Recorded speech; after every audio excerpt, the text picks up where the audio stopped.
প্রতিবেদন জমা। আজ নবম পে স্কেল কার্যকর ১.৬ অনুপাতে কার্যকর ঘোষণা।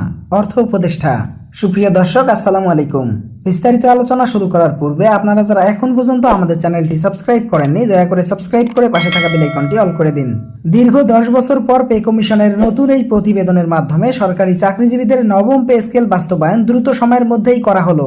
যদিও অন্তর্বর্তীকালীন সরকার আগামী 6 মাসের মধ্যে প্রতিবেদন জমা দিতে বলেছে, তবে সময়ের আগেই প্রতিবেদন জমা দিয়েছেন। পে কমিশনের চেয়ারম্যান জাকির আহমেদ খানের নির্দেশেই নতুন প্রতিবেদন তৈরি করা হয়েছে। প্রধান উপদেষ্টা ও অর্থ উপদেষ্টার কার্যালয়ে এই প্রতিবেদন পর্যালোচনাধীন রয়েছে।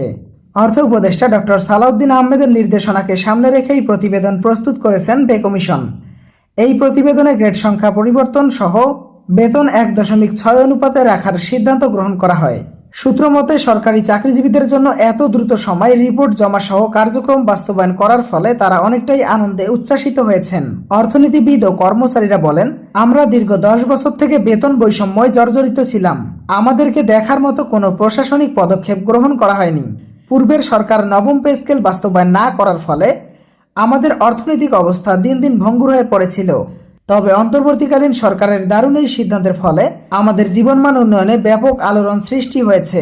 গতকালের বৈঠকে সংশ্লিষ্ট মহল থেকে বলা হয়, এবারের নবম পে স্কেল গ্রেড সংখ্যা পরিবর্তন করে ১.৬ হারে বেতন নির্ধারণ করার ফলে সর্বনিম্ন বেতন থাকছে ২৪,০০০ টাকা থেকে ২৮,০০০ টাকা পর্যন্ত।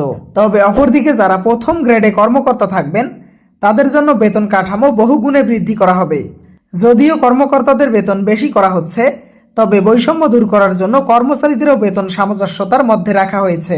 গতকাল একজন ঊর্ধ্বতন কর্মকর্তা বলেন, আমরা দীর্ঘদিন থেকে নবম পে স্কেল বাস্তবায়ন করার জন্য চেষ্টা চালিয়েছিলাম। কখনো ভাবিনি যে 6 মাসের আগে প্রতিবেদন জমা দিয়ে তা এত দ্রুত কার্যকর করা হবে।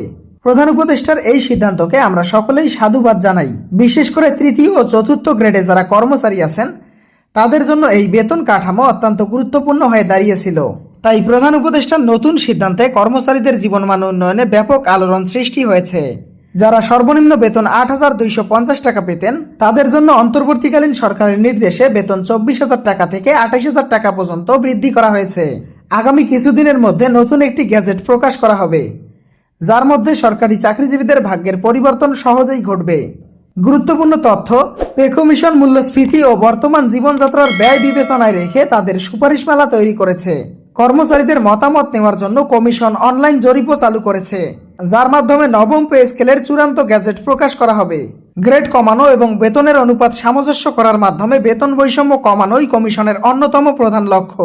সারসংক্ষেপ, সরকার দ্রুততম সময়ের মধ্যে অর্থাৎ ২০২৬ সালের শুরুতেই নবম পে স্কেল কার্যকর করতে আগ্রহী। তবে এর চূড়ান্ত কাঠামো ও বেতন ভাতার পরিমাণ এখনও বেতন কমিশন কর্তৃক চূড়ান্ত সুপারিশ এবং সরকারের গ্যাজেট প্রকাশের উপর নির্ভর করছে। ১৯৭৩ সাল হতে নবম পে স্কেল পর্যালোচনা করলে দেখা যায় যে ২০২০ সালেই পে স্কেল ঘোষণা করা উচিত ছিল, কিন্তু করোনা পরিস্থিতি ও অন্যান্য বিষয়াদি বিবেচনা করে স্বৈরাচারী সরকার পে স্কেল ঘোষণা করেনি। পে স্কেল ঘোষণা করা হলেও কিছু সময় নিয়ে সে কাজ সম্পন্ন করবে বলে সরকারের মনে হচ্ছে।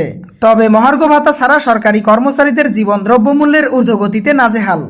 দর্শক, আজকের ভিডিওটি এই পর্যন্তই। আশা করি ভিডিওটি থেকে অনেক উপকার পেয়েছেন। যদি পেয়ে থাকেন তাহলে অবশ্যই আমাদের চ্যানেলটি সাবস্ক্রাইব করে পাশে থাকা বেল আইকনটি অল করে দিন।